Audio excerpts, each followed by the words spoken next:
ज्योति की शादी अनुज के साथ हुई थी और ज्योति अनुज के साथ अपने ससुराल में रहा करती थी।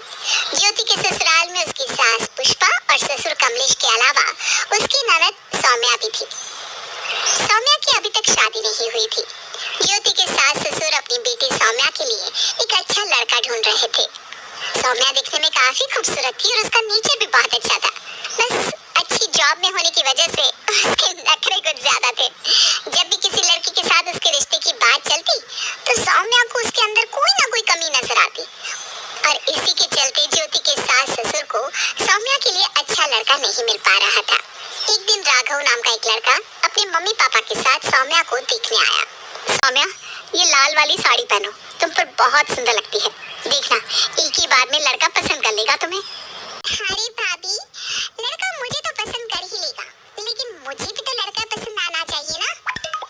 देखो सौम्या, इस बार जो रिश्ता हमने तुम्हारे लिए देखा है ना, वो बहुत अच्छा है। लड़के का नेचर बहुत अच्छा है, जॉब बहुत अच्छी है और वो दिखने में भी काफी हैंडसम है।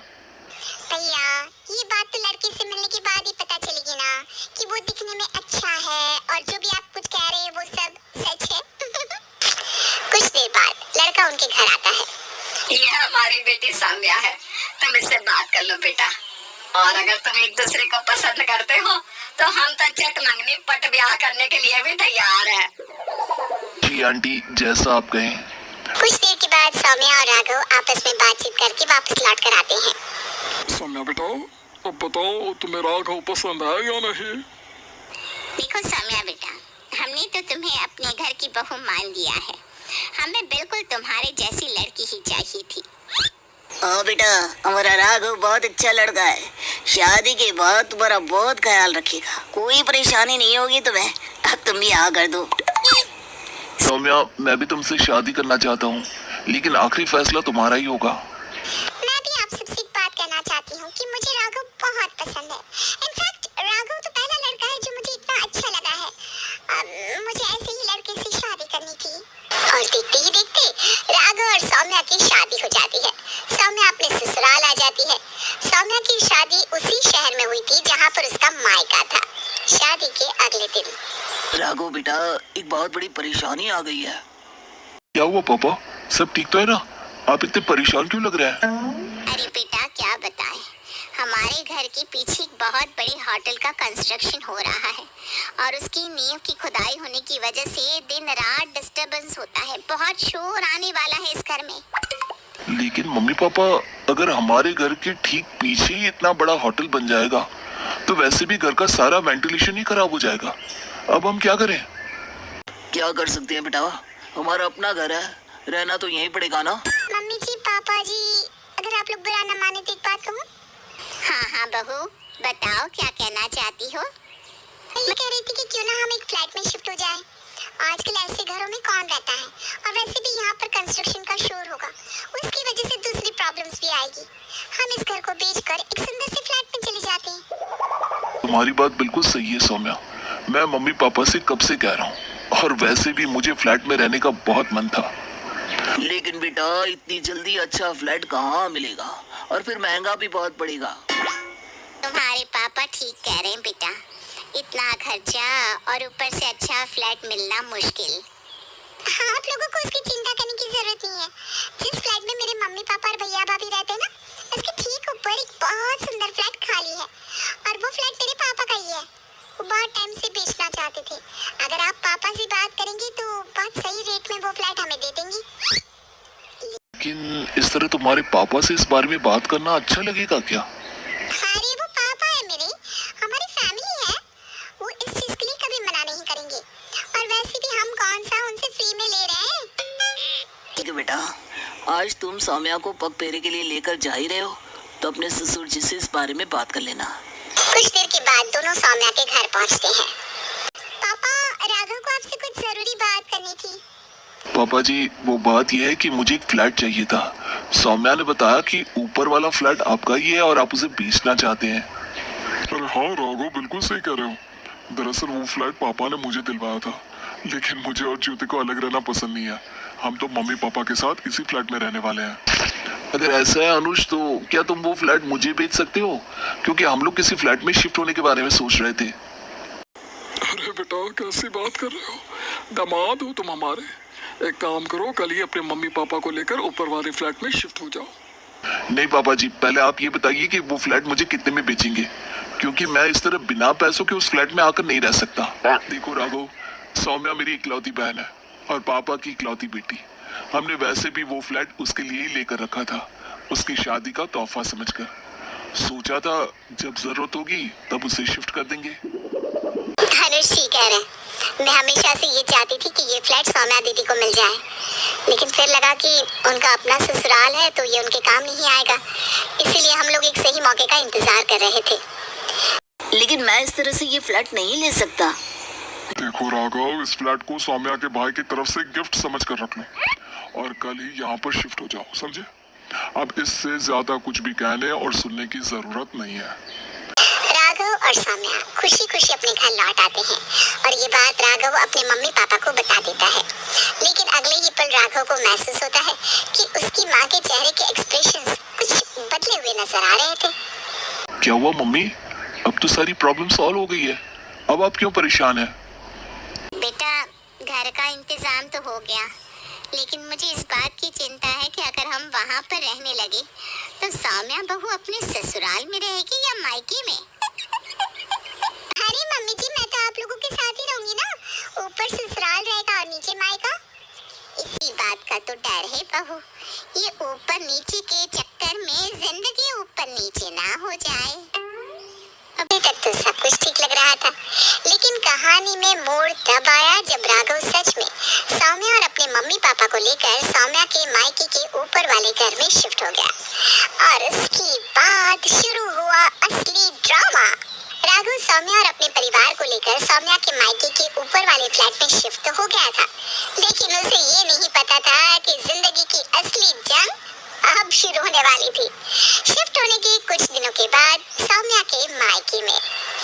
अनुज, मुझे लगता है कि हमने सौम्या दीदी को ऊपर वाला फ्लैट देकर ना बहुत बड़ी गलती कर दी है। ऐसा क्यों कह रही हो? तुम तो सौम्या से बहुत प्यार करती हो और तुम ही चाहती थी ना कि वो फ्लैट उसे गिफ्ट कर दिया जाए। क्या बात है बहू, अपनी ननद से इतनी नाराजगी क्यों? देखिए मम्मी जी, मैं जानती हूँ वो आपकी बेटी है और मुझे भी सौम्या दीदी से कोई परेशानी नहीं है, लेकिन इन दिनों जो कुछ भी चल रहा है ना, वो मुझे बिल्कुल बर्दाश्त नहीं हो रहा। अरे बहू, लेकिन हुआ क्या है? साफ साफ बताओ तो जरा।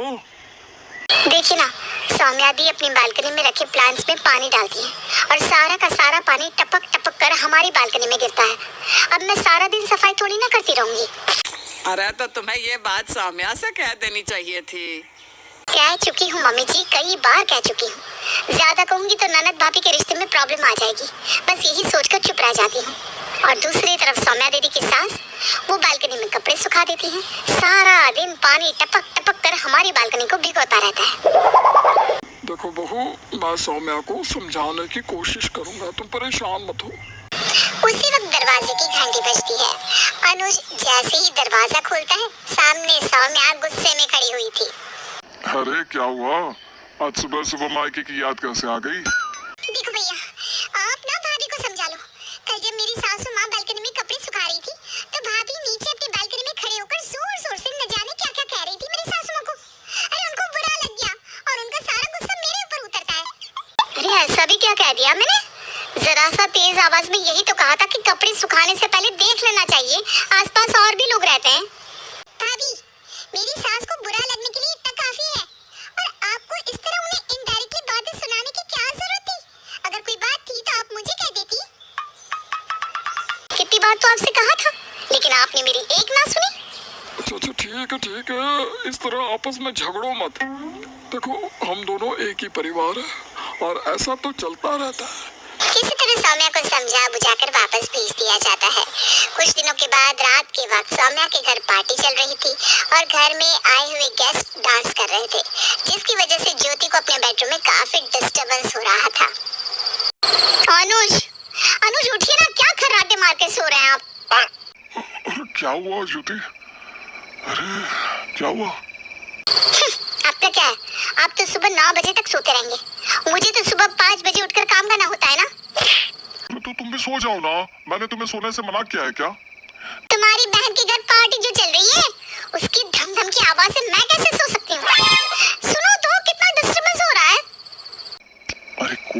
नीना, आज पार्टी है, एक दिन तो हम बर्दाश्त कर ही सकते हैं ना। आज तो पार्टी है, लेकिन तुम्हारी बहन पता नहीं रोज रात को अपने बेडरूम में धम धम धम धम कौन सा डांस करती है। ना खुद चैन से सोती है ना सोने देती है। मेरा तो जीना मुश्किल कर दिया। लगता है ये ऊपर ससुराल नीचे मायका वाकई में जिंदगी को ऊपर नीचे करके रखेगा। चलो सो जाओ, अभी तो सो जाओ। दोनों ही परिवार रोज रोज की चिक चिक से परेशान होने लगे थे, लेकिन अब कर भी क्या सकते थे। कुछ दिनों के बाद सौम्या फिर से अपने मायके आती है। देखो मम्मी, अब ना भाभी को समझा दो। अरे लेकिन अब क्या हुआ है? भाभी की वजह से ना हम लोग बहुत परेशान हैं। परेशान मेरी वजह से आप नहीं, आपकी वजह से हम हैं। कभी आप पार्टी करती हैं, कभी बालकनी का पानी हमारी बालकनी में गिराती हैं। अब आपको हमारी वजह से क्या प्रॉब्लम हो गई? भाभी ये जो आप प्याज लहसुन का तड़का लगा लगा कर किचन की खिड़की खुली छोड़ती है ना, सारी खुशबू हमारे किचन में आती है। आप प्याज लहसुन खाती हैं, मेरे ससुराल वाले नहीं खाते। ये मत भूलो सौम्या, कुछ दिन पहले तुम भी इसी घर में रहा करती थी। लेकिन अब तो नहीं रहती ना, अब वो मेरा ससुराल है। उन लोगों को ये आपकी प्याज लहसुन की खुशबू बिल्कुल बर्दाश्त नहीं होती। तो खाना बनाते वक्त रसोई की खिड़की बंद रखा कीजिए। अरे ये क्या बात हुई? तुम्हारा ससुराल मेरे सिर के ऊपर है, तो इसका मतलब ये तो नहीं ना कि तुम मेरे सर पर बैठकर नाचोगी। हे भगवान, ये क्या होता जा रहा है? कैसे समझाऊं मैं इन दोनों को? किसी को समझाने की जरूरत नहीं है, अपनी बीवी को समझा लो। मेरा जीना मुश्किल कर दिया है इसने। उस दिन भी किसी तरह दोनों को समझा बुझाकर बात को रफा दफा कर दिया गया, लेकिन धीरे धीरे प्रॉब्लम बढ़ने लगी और एक दिन ऊपर वाला ससुराल और नीचे वाला मायका दोनों आमने सामने आकर खड़े हो गए। ज्योति अपनी ननद सौम्या के ससुराल में पहुंच गई। ज्योति को इस तरह गुस्से में जाते देख पुष्पा भी उसके पीछे पीछे भागी। साथ में कमलेश और अनुज भी आ गए। देखिए सौम्या दीदी, आपका ससुराल ऊपर है और मायका नीचे है, लेकिन इस बात का मतलब ये बिल्कुल नहीं कि आप हमारा गलत फायदा उठाएंगी। कमाल है भाभी, मेरी शादी क्या हुई, आपके तो तेवर ही बदल गए। और वैसे भी ऐसा क्या फायदा उठा लिया मैंने आपका? अरे तुम दोनों चुप हो जाओ, इस तरह लड़ने की क्या जरूरत है? जानते हैं भैया, जब से आपने ये घर मुझे गिफ्ट किया है ना, भाभी को बहुत प्रॉब्लम हो रही है। हाँ हाँ, अब तो तुम यही कहोगी ना, भूल गई? ये घर तुम्हें गिफ्ट देने के लिए मैंने ही कहा था। आप दोनों प्लीज झगड़ना बंद कर दीजिए। जो भी बात है हम मिलजुल कर सुलझा लेते हैं ना। देखो ज्योति बेटा, जो भी बात है बताओ, आखिर हुआ क्या है? आंटी जी, आप कीर्तन में चली जाती हैं, अंकल जी सारा दिन घर में रहते नहीं, राघव और सौम्या ऑफिस चले जाते हैं।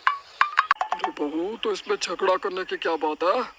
अरे पापा जी, सौम्या दी दिन भर ऑनलाइन शॉपिंग करती रहती है और उनकी सारी पार्सल हमारे घर पर डिलीवर होते हैं, क्योंकि इन्होंने उन लोगों को बोल रखा है कि अगर पार्सल उनके घर पर कोई ना मिले तो हमारे घर दे दिया करें। अरे तो क्या हो गया, मायका है मेरा, आप लोग इतना भी नहीं कर सकती? दिन भर घंटी बजती रहती है। कितनी ऑनलाइन शॉपिंग करती हैं आप? मैं आगे से आपका कोई पार्सल नहीं लेने वाली। देखो सोनिया, तुम एक काम करो, अपना पार्सल अपने घर पर ही मंगवाया करो। भैया, आपको तो बस भाभी ही नजर आती है, हैं? अरे इनकी वजह से मुझे कैसे और कितनी प्रॉब्लम होती है जानते भी हैं आप? अब मैंने क्या कर दिया? जानते हैं भैया, मेरी पार्किंग वाली जगह पर भाभी जानबूझकर अपनी स्कूटी लगा देती है और रोज सुबह सुबह पहले मुझे उस स्कूटी को हटाना पड़ता है। सौम्या और ज्योति का झगड़ा रुकने का नाम ही नहीं ले रहा था। घर के बाकी के सब लोगों ने अपना अपना सर पकड़ लिया था। सब समझ चुके थे कि ऊपर ससुराल और नीचे मायका अब अपना असली रंग दिखा रहा था।